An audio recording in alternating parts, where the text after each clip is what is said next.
Myself, Yogesh AM, working as a lecturer in the Department of Electrical and Electronics Engineering. In the last class, we have studied about how the alternator and panel board can be maintained with the help of a preventive maintenance. What are the procedure is to be followed while maintaining the alternator and also the panel board, how we are maintaining brushes, rotor, stators, slip rings and various components which are connected in the panel boards along with the various protection scheme. And if the mechanical maintenance also we have to make in order to making the tightness of the system. So today we are going to discuss or study about the general preventive maintenance of the fuses, the rheostats and the switches.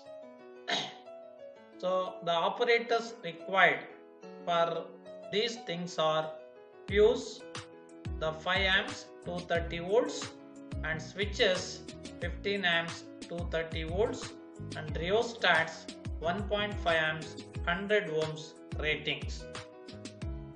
So we know that fuse is nothing but a protective devices for controlling the overcurrent under normal rating system. So therefore we are using a fuses. So these fuses consisting of the fuse carriers and also the fuse cutout. So the fuse wire will be connected between these 2 points, fuse carrier, and this fuse carrier will be closed along with the fuse cutout in order to make the closing of the circuit. Next we have to maintain these fuses. The following conditions and correcting repairs are required. The first maintenance of fuses are improper use. So check the fuse installed against the recommended in the technical manual for the equipment. So ಏನು equipment ನಾವು provide ಮಾಡಿರ್ತೀವಿ ಆ ಎಕ್ವಿಪ್ಮೆಂಟಿಗೆ ಏನು ಒಂದು technical manual ನ provide ಮಾಡಿರ್ತಾರೆ ಆ technical manual ಅಲ್ಲಿ ನಮಗೆ ಏನು ರೇಟಿಂಗ್ಸ್ ನ ಮೆನ್ಷನ್ ಮಾಡಿರ್ತಾರೆ ಆ ರೇಟಿಂಗ್ ಪ್ರಕಾರ ಇದೆಯೋ ಇಲ್ವೋ ಅಂತ ನಾವು ಚೆಕ್ ಮಾಡಬೇಕು. Suppose if it is improper, ನಮ್ಗೆ ಏನು ಮೆಷನ್ಸ್ ಡಿಸೈನ್ ರೇಟೆಡ್ ವ್ಯಾಲ್ಯೂ ಇರುತ್ತೆ ಮತ್ತೆ ಫ್ಯೂಸ್ ರೇಟೆಡ್ ವ್ಯಾಲ್ಯೂ ಎರಡು ವ್ಯತ್ಯಾಸ ಇದ್ದಂತ ಸಂದರ್ಭದಲ್ಲಿ ನಾವು ಅದನ್ನ ಇಂಪ್ರಾಪರ್ ಯೂಸ್ ಅಂತ ಕನ್ಸಿಡರ್ ಮಾಡಬೇಕು. ಅದನ್ನ ನಾವು ರೀಪ್ಲೇಸ್ ಮಾಡಿಬಿಟ್ಟು ಪ್ರಾಪರ್ ಆಗಿ ಕರೆಕ್ಟ್ ಆಗಿ ಯಾವ್ದಿರ್ತದೆ fuse according to the equipment rating we have to replace. So that is the improper use. Second point ಏನಪ್ಪಾ ಅಂತಂದ್ರೆ corrosion. Check for the corrosion on the fuse holder terminals or the fuse itself. If corrosion is present, remove it with fine sandpaper. So ನಾವು regular ಆಗಿ ಈ fuse ನಾವು use ಮಾಡ್ತಾ ಇರೋದ್ರಿಂದ so ಯಾವುದೋ short circuit ಬಂದಂತ ಸಂದರ್ಭದಲ್ಲಿ ಆ ಕಾಂಟ್ಯಾಕ್ಟ್ ಬರ್ನ್ ಆಗ್ಬಿಟ್ಟು ಆಕ್ಸಿಡೇಷನ್ ಫಾರ್ಮೇಷನ್ ಆಗ್ಬಿಟ್ಟು ಕರೋಷನ್ ಆಗಿರುವಂತ ಸಂದರ್ಭ ಇರ್ತದೆ. ಅಂತ ಸಂದರ್ಭದಲ್ಲಿ ನಾವು ಆ ಏನು ಕರೋಷನ್ ಬಂದಿರುವಂತ ಪಾಟ್ ಇರ್ತದೆ ಆ ಪಾಟ್ ನಾವ್ ಏನ್ ಮಾಡ್ಬೇಕಾಗ್ತದೆ ಅಂತ ಅಂದ್ರೆ ಒಂದು ಸ್ಯಾಂಡ್ ಪೇಪರ್ ನ ತಗೊಂಡ್ಬಿಟ್ಟು ಅದನ್ನ ಎಂಬ್ರೈಸಿಂಗ್ ಮಾಡಬೇಕು, ಉಜ್ಬಿಟ್ಟು ಆ ಕರೋಷನ್ ಪಾರ್ಟ್ ನಾವು ತೆಗೆದಾಗ ಪ್ರಾಪರ್ ಕಾಂಟ್ಯಾಕ್ಟ್ ವರ್ಕ್ ಆಗ್ತದೆ. Next open fuses. ಸೊ ಈಗ ನಾವು ಫ್ಯೂಸಸ್ ನ ಯೂಸ್ ಮಾಡಿದಾಗ ಫ್ಯೂಸ್ ಏನು ನಾವು ಕ್ಯಾರಿಯರ್ ಅಲ್ಲಿ ಏನು ಒಂದು ಫ್ಯೂಸ್ ಎಲಿಮೆಂಟ್ ನ ಕನೆಕ್ಟ್ ಮಾಡಿರ್ತೀವಿ ಆ ಎಲಿಮೆಂಟ್ ಏನಾದ್ರು ಓಪನ್ ಆಯ್ತು ಅಂತ ಅಂದ್ರೆ ನಮಗೆ ಕಂಟಿನ್ಯೂಟಿ ಆಫ್ ದ ಸಪ್ಲೈ ಸಿಗಲ್ಲ. ಹಾಗಾಗಿ ಅಂತ ಸಂದರ್ಭದಲ್ಲಿ ಫ್ಯೂಸ್ ಓಪನ್ ಇದ್ದಾಗ ನಾವು ಅದನ್ನ ರಿಪೇರ್ ಮಾಡಬೇಕು. ಆ ಏನ್ ಟ್ರಬಲ್ ಇದೆ ಅದನ್ನ ನಾವು ಸರಿಪಡಿಸ್ಬಿಟ್ಟು ಆ ಫ್ಯೂಸ್ ವೈರ್ ನಾವ್ ಏನ್ ಮಾಡ್ಬೇಕಾಗ್ತದೆ ಅಂತ ಅಂದ್ರೆ ರೀಪ್ಲೇಸ್ ಮಾಡಬೇಕಾಗುತ್ತೆ. Next, improper fit. Check for contact between the fuse and fuse holder. If a piece of paper will fit between the fuse and the clips on a clip type of fuse holder, there is an improper contact. If the fuse is not held in the cap of a plug type fuse holder, the contact are too loose. So ಹಾಗಾಗಿ ನಾವು ಯಾವಾಗಲೂ ಸಹ ಆ fuse cutout ಮತ್ತೆ carrier ನಡುವೆ ಏನಾದರೂ paper ಗೀಪರ್ ಒಳಗಡೆ ಸೇರ್ಕೊಂಡು ಆ ಕಾಂಟ್ಯಾಕ್ಟ್ಸ್ ಏನಾದ್ರು ಪ್ರಾಪರ್ ಆಗಿ ಫಿಟ್ ಆಗ್ತಾ ಇಲ್ವಾ ಚೆಕ್ ಮಾಡಬೇಕು. ಸಪೋಸ್ ಏನಾದ್ರು ಪೇಪರ್ ಇತ್ತು ಅಂತಂದ್ರೆ ಆ ಪೇಪರ್ನ ರಿಮೂವ್ ಮಾಡಿಬಿಟ್ಟು ಆ ಫ್ಯೂಸ್ ಕ್ಯಾರಿಯರ್ನ ನಾವು ಕ್ಲೋಸ್ ಮಾಡಿದಂಥ ಸಂದರ್ಭದಲ್ಲಿ ಪ್ರಾಪರ್ ಕಾಂಟ್ಯಾಕ್ಟ್ ಆಗ್ತಾ ಇದೆಯಾ ಅಂತ ಚೆಕ್ ಮಾಡಬೇಕು. ಕ್ಯಾಪ್ ಓಪನ್ ಮಾಡಿಬಿಟ್ಟು ಅದನ್ನ ಚೆಕ್ ಮಾಡಿಬಿಟ್ಟು ಆಮೇಲೆ ಪ್ರಾಪರ್ ಆಗಿ ಫಿಟ್ ಮಾಡಬೇಕು. ಸಪೋಸ್ ಏನಾದ್ರು ಆ ಫ್ಯೂಸ್ ಹೋಲ್ಡರ್ ಏನ್ ನಾವು ಫ್ಯೂಸಿಂಗ್ ಎಲಿಮೆಂಟ್ ನ ಕನೆಕ್ಟ್ ಮಾಡಿರ್ತೀವಿ, ಆ ಕನೆಕ್ಟ್ ಮಾಡಿರೋಂಥದ್ದು ಏನಾದ್ರು ಕಾಂಟ್ಯಾಕ್ಟ್ ಲೂಸ್ ಇತ್ತು ಅಂದ್ರೆ ಆ ಕಾಂಟ್ಯಾಕ್ಟ್ ನ ನಾವು ಏನ್ ಮಾಡ್ಬೇಕಾಗುತ್ತೆ, ಟೈಟ್ ಮಾಡ್ಬೇಕಾಗ್ತದೆ. Next switches. ಸೊ ಪ್ರತಿಯೊಂದು ನಾವು ಎಲೆಕ್ಟ್ರಿಕಲ್ ಇನ್ಸ್ಟಾಲೇಷನ್ ಅಲ್ಲಿ ಆನ್ ಅಂಡ್ ಆಫ್ ಪರ್ಪಸ್ಗೋಸ್ಕರ ನಾವು ಏನ ಯೂಸ್ ಮಾಡ್ತೀವಿ, ಈ ಸ್ವಿಚಸ್ ನ ಯೂಸ್ ಮಾಡಿರ್ತೀವಿ. ಏನೋ ಒಂದು ಬ್ಯಾಕಲೈಟ್ ಮೆಟೀರಿಯಲ್ ನ ಯೂಸ್ ಮಾಡಿಕೊಂಡು ಈ ಸ್ವಿಚಸ್ ನ ಯೂಸ್ ಮಾಡ್ತೀವಿ. ಈ ಸ್ವಿಚಸ್ ನ ನಾವು ಪ್ರಾಪರ್ ಆಗಿ ಮೇಂಟೈನ್ ಮಾಡಬೇಕು. ಪ್ರಾಪರ್ ಆಗಿ ಮೇಂಟೈನ್ ಮಾಡಿದ್ರೆ ಆ ಲೈಫ್ ಆಫ್ ದ ಸ್ವಿಚಸ್ ನ ನಾವು ಇನ್ಕ್ರೀಸ್ ಮಾಡಬಹುದು and the service to the consumers we can give more efficiently. So ಈ ಸ್ವಿಚಸ್ ನಾವು ಯಾವ್ಯಾವ ರೀತಿ ಮೇಂಟೈನ್ ಮಾಡಬೇಕು ಅಂತ ಅಂದ್ರೆ, inspection of switch surfaces and enclosures determines its cleaning or additional maintenance is needed. So ನಾವು ಸ್ವಿಚಸ್ ಏನ್ ಮಾಡಬೇಕು, ಆ ಸರ್ಫೇಸ್ ನ ಚೆಕ್ ಮಾಡಬೇಕು. ಸರ್ಫೇಸ್ ಚೆಕ್ ಮಾಡಿಬಿಟ್ಟು ಏನಾದ್ರು ಎನ್ಕ್ಲೋಸರ್ ಏನಾದ್ರು ಕ್ಲೀನಿಂಗ್ ಅವಶ್ಯಕತೆ ಇದೆಯಾ ಅಥವಾ ಏನಾದ್ರು ಟರ್ಮಿನಲ್ ಪಾಯಿಂಟ್ಸ್ ಏನಾದ್ರು ಪ್ರಾಬ್ಲಮ್ ಆಗಿದೆಯಾ ಅದು ನೋಡ್ಬಿಟ್ಟು we have to maintain. Next, cleaning of switch, wire connectors and bus bar as per the NEMA guidelines.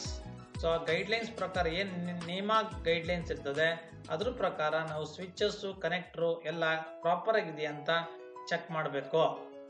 ಏನಾದ್ರು ನಮಗೆ ಸ್ವಿಚಸ್ ಅಲ್ಲಿ ಡ್ಯಾಮೇಜ್ ಪಾರ್ಟ್ಸ್ ಇತ್ತು ಅಂತ ಅಂದ್ರೆ we have to replace that damaged parts when components cannot be properly cleaned or repaired. ಯಾವಾಗಲೂ ಅಷ್ಟೇ ನಾವು proper ಆಗಿ ನಾವು ಸ್ವಿಚಸ್ ಅನ್ನ ಮೇಂಟೈನ್ ಮಾಡಲಿಲ್ಲ ಅಂತ ಅಂದ್ರೆ so there will be a problem. Mechanical operation test verifies the switch mechanism is operating freely following the preventive maintenance. ಏನ್ ಸ್ವಿಚ್ ಆನ್ ಅಂಡ್ ಆಪರೇಟ್ ಮಾಡಬೇಕಂತ ಸಂದರ್ಭದಲ್ಲಿ ಪ್ರಾಪರ್ ಆಗಿ ಆಪರೇಟ್ ಆಗ್ತಾ ಇದೆಯೋ ಅಥವಾ ಏನಾದ್ರು ಸ್ಟ್ರಕ್ ಆಗ್ತಾ ಇದೆಯಾ, ಸೊ ಏನ್ ಪ್ರಾಬ್ಲಮ್ ಇದೆ ಅಂತ ಚೆಕ್ ಮಾಡಬೇಕಾಗುತ್ತೆ. Improve the reliability is achieved with regular inspection, cleaning and testing of switches. So ನಾವು ರಿಲಯಬಿಲಿಟಿ ಆಫ್ ದ ಸಿಸ್ಟಮ್ ನ ಇಂಪ್ರೂವ್ ಮಾಡಬೇಕು ಅಂತ ಅಂದ್ರೆ ರೆಗ್ಯುಲರ್ ಆಗಿ ನಾವು ಏನ್ ಮಾಡಬೇಕಾಗ್ತದೆ ಅಂದ್ರೆ ಇನ್ಸ್ಪೆಕ್ಷನ್ ಮಾಡಬೇಕಾಗುತ್ತೆ. ಸೊ ಕ್ಲೀನಿಂಗ್ ಮಾಡುವಂತ ಸಂದರ್ಭ ಇತ್ತು ಅಂದ್ರೆ ಕ್ಲೀನಿಂಗ್ ಮಾಡಬೇಕಾಗುತ್ತೆ. ಆ ಸ್ವಿಚಸ್ ಪ್ರಾಪರ್ ಆಗಿ ವರ್ಕ್ ಆಗ್ತಾ ಇದೆಯಾ ಇಲ್ಲ ಅಂತ ನಾವು ಟೆಸ್ಟ್ ಮಾಡಬೇಕಾಗ್ತದೆ. ಇವೆಲ್ಲ ಕಂಡೀಷನ್ ನಾವು ರೆಗ್ಯುಲರ್ ಆಗಿ ಮೇಂಟೈನ್ ಮಾಡ್ಕೊಂಡ್ ಬರ್ತಾ ಇದ್ರೆ definitely we are improving the reliability. Next, maximized uptime happens when switches work properly to transfer loads during fault or outage situations. So ನಾವು ಈ ಫಾಲ್ಟ್ ಬಂದಂತ ಸಂದರ್ಭದಲ್ಲಿ ಅಥವಾ ಲಾಂಗ್ ಪೀರಿಯಡ್ ಔಟೇಜ್ ಆದಂತ ಸಿಚುಯೇಷನ್ಸ್ ಅಲ್ಲಿ ಈ ಸ್ವಿಚಸ್ ಹತ್ರ ಏನ್ ಪ್ರಾಬ್ಲಮ್ ಆಗ್ತದೆ ಅನ್ನೋದನ್ನ ನಾವೇನ್ ಮಾಡಬೇಕಾಗುತ್ತೆ, ಐಡೆಂಟಿಫೈ ಮಾಡಬೇಕಾಗುತ್ತೆ. ನೆಕ್ಸ್ಟ್, ರಿಯೋಸ್ಟಾಟ್ಸ್. ಸೊ ರಿಯೋಸ್ಟಾಟ್ ನಾವು ಏನಕ್ಕೋಸ್ಕರ ಯೂಸ್ ಮಾಡ್ತೀವಿ ಅಂತ ಅಂದ್ರೆ in order to limit the amount of current flowing in the circuit. ಇದು ಟ್ಯೂಬುಲರ್ ಟೈಪ್ ರಿಯೋಸ್ಟಾಟ್. ಇದನ್ನ ನಾವು ಟರ್ಮಿನಲ್ ಪಾಯಿಂಟ್ಸ್ ಅಂತ ಕರಿತೀವಿ. These are the terminal points. This is the knob and this is nothing but our winding, circular tube winding. So ಈ ಒಂದು knob ಏನಿದೆ ಅದನ್ನ ನಾವೇನ್ ಮಾಡ್ತೀವಿ, ಒಂದು ಟರ್ಮಿನಲ್ ಪಾಯಿಂಟ್ ಇಲ್ಲಿ ಇನ್ನೊಂದು ಟರ್ಮಿನಲ್ ಪಾಯಿಂಟ್ ಇಲ್ಲಿದ್ದಾಗ ಈ ನಾಬು ನಮಗೆ ಕಟ್ಔಟ್ ಪೊಸಿಷನ್ ಇದೆಯೋ ಅಥವಾ ಕಟ್ ಇನ್ ಪೊಸಿಷನ್ ಇದೆಯೋ ಅಂತ ಮೆನ್ಷನ್ ಮಾಡಬಹುದು. ಕಟ್ಔಟ್ ಪೊಸಿಷನ್ ಅಂತ ಅಂದ್ರೆ ರೆಸಿಸ್ಟೆನ್ಸ್ ವ್ಯಾಲ್ಯೂ 0 ಇರ್ತದೆ. ಆ ಸಂದರ್ಭದಲ್ಲಿ ಮ್ಯಾಕ್ಸಿಮಮ್ ಅಮೌಂಟ್ ಆಫ್ ಕರೆಂಟ್ ನ ಇದು ಅಲೋ ಮಾಡುತ್ತೆ. ಸೊ ಇದು ಕಟ್ ಇನ್ ಇತ್ತು ಅಂತ ಅಂದ್ರೆ ಯಾವ ಪೊಸಿಷನ್ ಒಂದು ಆ ಸ್ಲೈಡಿಂಗ್ ಮೇಲೆ ನಾಬ್ ಇದೆ, ಆ ನಾಬ್ ಯಾವ ಪೊಸಿಷನ್ ಮೇಲೆ ಇರ್ತದೆ, ಆ ಪೊಸಿಷನ್ ಎಷ್ಟು ರೆಸಿಸ್ಟೆನ್ಸ್ ವ್ಯಾಲ್ಯೂ ಇನ್ಕ್ಲೂಡ್ ಆಗಿರುತ್ತೆ ಅಷ್ಟು ಅಮೌಂಟ್ ಆಫ್ ಕರೆಂಟ್ ನ ಅದು ಲಿಮಿಟ್ ಮಾಡುತ್ತೆ. ಹಾಗಾಗಿ ಏನು ನಾವು ರಿಯೋಸ್ಟಾಟ್ ನ ಯೂಸ್ ಮಾಡ್ತೀವಿ ಒಂದು ಎಲೆಕ್ಟ್ರಿಕಲ್ ಲ್ಯಾಬೋರೇಟರಿಲಿ, ಅವನ್ನ ನಾವು ಯಾವ ರೀತಿ ಮೇಂಟೈನ್ ಮಾಡಬೇಕು ಅಂತ. ಸೊ ನಮಗೆ ರೆಗ್ಯುಲರ್ ಆಗಿ ಈ ರಿಯೋಸ್ಟಾಟ್ಸ್ ನಾವೇನಾದ್ರು ಕರೆಕ್ಟ್ ಆಗಿ ಮೇಂಟೈನ್ ಮಾಡಿದ್ರೆ up to 20 years, so without making any observation we can use the rheostats. So regularly scheduled cleaning, ಯಾವಾಗಲೂ ನಾವು ರಿಯೋಸ್ಟಾಟ್ ಏನ್ ಮಾಡ್ತೀವಿ ಅಂದ್ರೆ ಔಟ್ಸೈಡ್ ಅಲ್ಲಿ ಇಡೋದ್ರಿಂದ ನಾವು ರೆಗ್ಯುಲರ್ ಆಗಿ ಅದನ್ನ ಏನ್ ಮಾಡ್ಬೇಕಾಗುತ್ತೆ, ಕ್ಲೀನಿಂಗ್, ಒಂದು ಏರ್ ಬ್ಲೋಯರ್ ಅಥವಾ ವ್ಯಾಕ್ಯೂಮ್ ಕ್ಲೀನರ್ ನ ತಗೊಂಡ್ಬಿಟ್ಟು we have to clean it. ಆಮೇಲೆ ಏನ್ check the electrolytic level. So ಈಗ ಎಲೆಕ್ಟ್ರೋಲಿಟಿಕ್ ಟೈಪ್ ಆಫ್ ರಿಯೋಸ್ಟಾಟ್ ನ ಯೂಸ್ ಮಾಡಿದ್ರೆ ನಾವು ಎಲೆಕ್ಟ್ರೋಲಿಟಿಕ್ ಲೆವೆಲ್ ನ ಚೆಕ್ ಮಾಡಬೇಕು. Checking the conditions of electrodes and verify that all safety features are working correctly. Lubricating appropriate components, checking the tightness of the connection, general system setting, testing and sensor calibration. So ಇಲ್ಲಿ ನಾವು tubular type rheostat ನ use ಮಾಡೋದ್ರಿಂದ ಏನು ಆ tube ಮೇಲೆ ನಾವು windings ನ provide ಮಾಡಿರ್ತೀವಿ, ಆ ವೈಂಡಿಂಗ್ ಪ್ರಾಪರ್ ಆಗಿ ವರ್ಕ್ ಆಗ್ತಾ ಇದೆಯಾ, ಅದು ರೆಸಿಸ್ಟೆನ್ಸ್ ಕರೆಕ್ಟ್ ಆಗಿ ನಮಗೆ ಮ್ಯಾಚ್ ಆಗ್ತಾ ಇದೆಯಾ ಅಂತ ನಾವು ಚೆಕ್ ಮಾಡಬೇಕು. ಮತ್ತೆ ಅದ್ರದ್ದು ಇನ್ಸುಲೇಷನ್ ಪ್ರಾಪರ್ಟಿನ ಚೆಕ್ ಮಾಡಬೇಕು. ಇನ್ಸುಲೇಷನ್ಸ್ ಏನಾದ್ರು ಫೇಲ್ಯೂರ್ ಆಗಿದೆಯಾ ಅಥವಾ ಪ್ರಾಪರ್ ಆಗಿ ವರ್ಕ್ ಆಗ್ತಾ ಇದೆಯಾ ಅಂತ ಚೆಕ್ ಮಾಡಬೇಕು. ಸೊ ಈ ಪ್ರತಿಯೊಂದು ನಮಗೆ ಏನು ಮೇಂಟೆನೆನ್ಸ್ ಪ್ರೊಸೀಜರ್ಸ್ ಕೊಟ್ಟಿರ್ತಾರೆ, ಆ ಪ್ರೊಸೀಜರ್ ನಾವು ಪ್ರಾಪರ್ ಆಗಿ ಮೇಂಟೈನ್ ಮಾಡಿದ್ರೆ ಡೆಫಿನೆಟ್ ಆಗಿ ನಾವು ಏನ್ ಮಾಡ್ಬೋದು, ಆ ಯಾವ ಒಂದು ಎಕ್ವಿಪ್ಮೆಂಟ್ಸ್ ನಾವು ಯೂಸ್ ಮಾಡ್ತೀವಿ, ಲ್ಯಾಬೋರೇಟರಿ ಇರ್ಬೋದು ಅಥವಾ ಬೇರೆ ಸಿಸ್ಟಮ್ ಅಲ್ಲಿ ಅವ್ರದ್ದು ಲೈಫ್ ನ ನಾವು ಇಂಪ್ರೂವ್ ಮಾಡ್ಬೋದು. ಹಾಗಾಗಿ ನಮಗೆ ಫ್ಯೂಸ್ ಇರ್ಬೋದು, ಸ್ವಿಚಸ್ ಇರ್ಬೋದು ಅಥವಾ ರಿಯೋಸ್ಟಾಟ್ಸ್ ಇರ್ಬೋದು, ಇವೆಲ್ಲ one or the other way it is a controlling the current. So abnormal condition ಹೋಯ್ತು ಅಂದ್ರೆ ಫ್ಯೂಸ್ ಮೆಲ್ಟ್ ಆಗ್ತದೆ, ಮೆಲ್ಟ್ ಆದಂತ ಸಂದರ್ಭದಲ್ಲಿ ಸರ್ಕ್ಯೂಟ್ ನ ಬ್ರೇಕ್ ಮಾಡುತ್ತೆ. ಅದೇ ತರ ನಾವು ಈ ರಿಯೋಸ್ಟಾಟ್ ಏನ್ ಮಾಡ್ತದೆ ಅಂತಂದ್ರೆ, ರಿಯೋಸ್ಟಾಟ್ ಏನ್ ಮಾಡುತ್ತೆ, ನಮಗೆ ಕರೆಂಟ್ ನ ನಾವು ವಿತ್ ಇನ್ ದ ಲಿಮಿಟ್ ಅಲ್ಲಿ ಫ್ಲೋ ಆಗಕ್ಕೆ ಅನುವು ಮಾಡಿಕೊಡ್ತದೆ. ಇವೆಲ್ಲ ರೆಫರೆನ್ಸಸ್ ನಾನೇನು ಸ್ಟಡಿ ಮಾಡಿದೆ ಅದು. ಸೊ ಈ ಮೆಂಬರ್ಸ್ ನಮ್ಮ ಈ ಕಂಟೆಂಟ್ ಡೆವಲಪ್ಮೆಂಟ್ ಟೀಮ್ ಅಲ್ಲಿ ಇರುವಂತ ಮೆಂಬರ್ಸ್. Thank you.